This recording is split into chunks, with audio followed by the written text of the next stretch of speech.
Hello, welcome back to the Microsoft Excel training.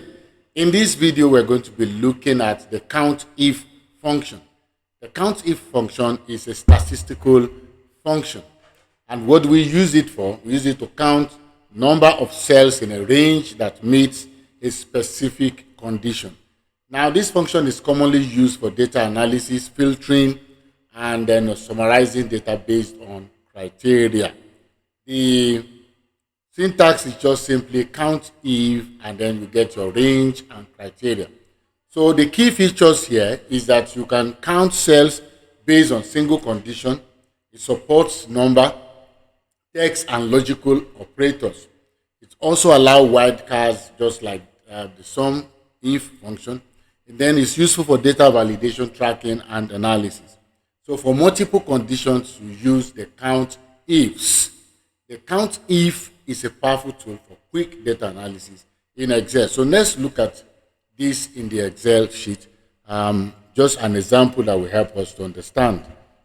So we have this here, and we want to use it on this data. We want to count based on the number of transactions. So we simply have the COUNTIF, and then we pick our range. So what's our criteria range? We're counting based on products. And then what's the criteria? We pick the product itself. So it tells us what's the number of carrot sales here. It's 27. And if you want to know others, you can copy them. So broccoli and so on.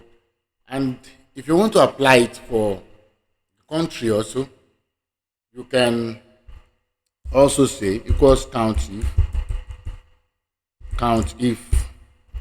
and then you have the range. So what is the range? The range is the country. So we pick the column F, and then what's the criteria? The country value that we have produced here. And then like that, we're able to know number of sales by country. We're able to see them there. So this is a fantastic tool.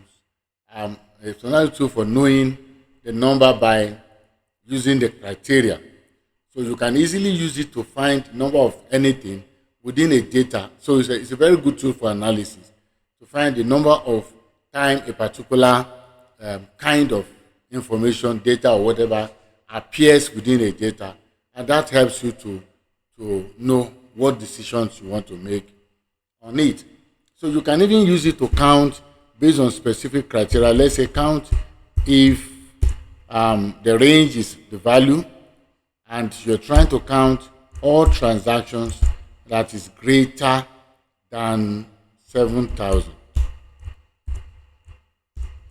So it tells you there are 61 transactions here that are greater than how much? 7,000 as in amount. So that gives you an idea of the position of your data and whatever it is you are doing. All right, so this is where we are going to stop on the COUNTIF function. So see you in another session where we'll be looking at another function. Bye for now.